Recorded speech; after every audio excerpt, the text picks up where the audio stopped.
विजय सरदाना, थोड़ा ये खेल समझाइए, ये मेरी बिल्कुल समझ में नहीं आया। पूरी चर्चा हो चुकी है भाई, चीनी कम नहीं है, उत्पादन ठीक ठाक हुआ, एथेनॉल में जी कम ले रहे हैं, सरकार दावा कर रही है, फिर भी दाम बढ़ रहे हैं। कच्चे तेल पर निर्भरता कम करनी थी, पर यहां पर चीनी का निर्यात बंद कर दिया, अब चीनी आयात होने लगी। समझाइए।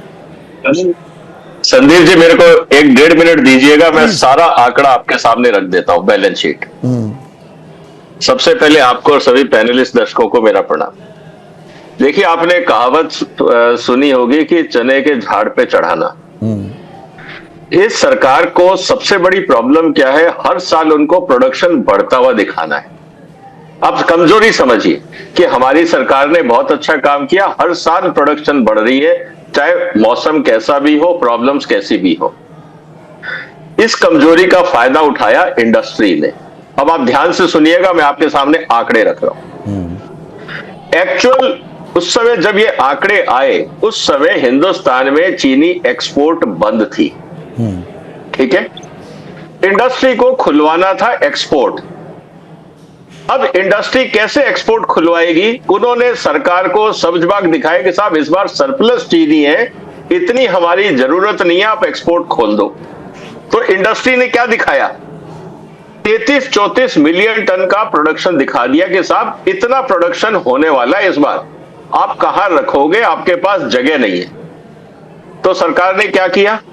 सरकार ने कहा हमारी जरूरत है 28 मिलियन टन, और पिछली बार का पड़ा है 5 मिलियन टन, 6 मिलियन टन ज्यादा है, 11 मिलियन टन का हम क्या करेंगे? तो सरकार ने पहला काम किया, एक्सपोर्ट खोला। फिर 2.5 से 3 मिलियन टन डाइवर्ट हुआ इथेनॉल में, 28 मिलियन टन आपका है कंजम्पशन, तो टोटल आपका एस्टिमेट बैठ गया 32 मिलियन टन, और अभी भी आपके पास प्रोडक्शन ज्यादा था।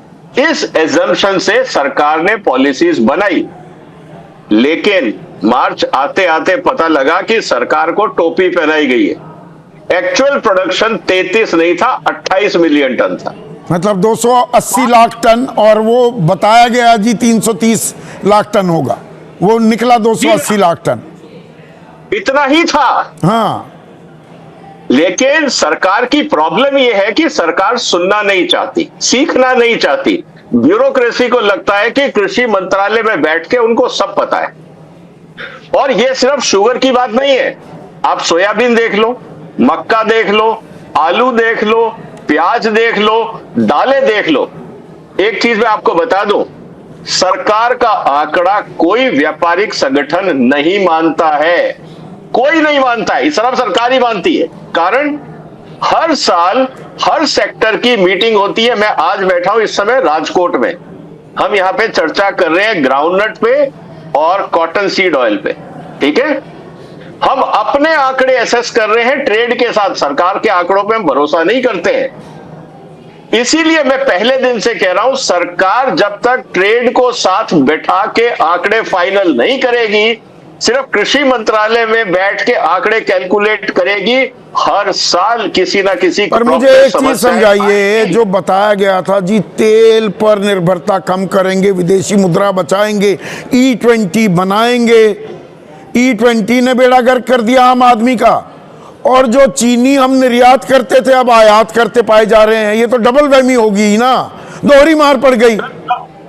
सर, जब आपके पास आंकड़े ही गलत होंगे, आपका पैमाना ही गलत होगा, आपको बाजार कपड़ा खरीदने जाना है, 100 सेंटीमीटर की जगह अगर आपका फुट्टा 90 सेंटीमीटर का है, आप क्या करोगे? क्या करोगे? तो रायता फैल गया है। अब महंगाई डायन का इंतजार करें, त्योहारों के मौसम में हमारा खैर मकदम, हमारा स्वागत करने के लिए महंगाई डायन खड़ी मिलेगी।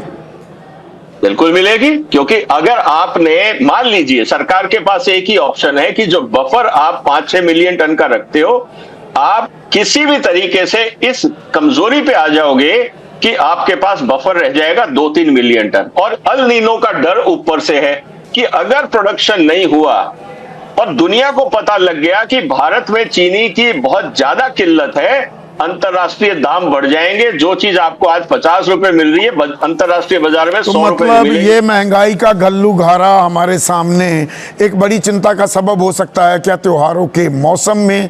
तो सरकार को यहाँ पर सख्त कदम उठाने के अलावा अपने आंकड़े भी रिविजिट करने की जरूरत है क्या?